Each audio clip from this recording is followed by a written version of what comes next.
Ngayong araw pala, bibili kami ng mga materyales para sa gagamitin namin bukas na magtatrabaho. So yan, tinatanong nila kung saan ba talaga kami bibili ng mga materyales na magaganda at malapit lang dito sa amin. Kaya tara, let's go! Kinuha na pala ni Papa yung sasakyan namin para makabiyahe na kami at makahanap ng mga pagbibilihan namin ng mga materyales. So yan, ginamit na pala namin yung truck ni boss na pinang-deliver ng gasol ni Papa para naman may paglagyanan kami ng bibilihin namin. So yun guys, nakarating na pala kami sa pagbibilhan namin, kaso nga lang may malaking problema. Yung hindi mo inaasahan, dumating si Kamalasan. Tapos iisipin mo, ang init-init na nga, tapos ganito pa yung nangyari. Paano ba naman kasi mag-alas 12 na ng tanghali? Buti na lang naisipan ni boss na kakain muna daw kami.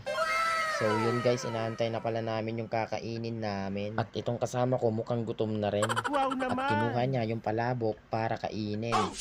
Nagnanam. So yun guys, kahit na magkano tumisting ni uncle ko, ay susi pagtalikod ko, nagdakkel di nga na nagnanam. Sana ko na. So yun guys, punta pala ako sa kusina. Tinignan ko kung natapos na ba silang magluto. Kasi parang nagugutom na rin ako. Hindi lang halata kasi natatawa ako.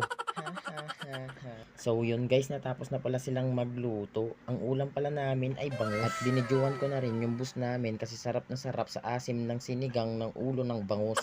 So yun guys, natapos na pala kumain at nagbiyahe na ulit kami para makapunta sa pagbibilhan namin ng mga materyales. At medyo malapit-lapit nga pala sa school ng Tangke yung pagbibilihan namin ng mga materyales. At malapit na pala kami makarating sa pagbibilihan namin ng mga materyales. So yun, nakarating na pala kami sa pagbibilihan namin ng mga gagamitin namin magtratrabaho. At dali-dali rin akong bumaba para hanapin ko yung tropa kong taga sa amin. At mukhang pinagpapawisan ako sa pagkahanap, nandun lang pala siya sa gilid. At agad-agad kong tinanong kung bakit siya nakaupo samantalang yung mga kasama niya doon hirap na hirap. Ang galing. At ito naman yung isa Sus, niyang puking kasama ina na mo. pa-shige pa. Kupal ka ba? Talaga. So yun, tinitignan na pala namin yung order namin kung tapos na ba. Grabe, out of 50,000 mil. So yun, natapos na nilang ikarga kaya pupunta na namin sa pagtratrabahuhan namin. So yun, malapit na po pala kami sa paglalagyan namin ng mga materyales na binili namin. Kaso nga lang sobrang init pero kakayanin namin. Bali dito nga po pala kami magtratrabaho sa La Union National High School. Bali mag-aayos pala kami ng mga yero at mga kisame na nasira sa bagyong Emong. At salamat Manong kasi pinaloob mo na kami kasi sobrang init na talaga sa labas. So yun guys, magbababa na po pala kami dyan ng mga materyales. Bali 4 lang po pala kaming magbubuhat.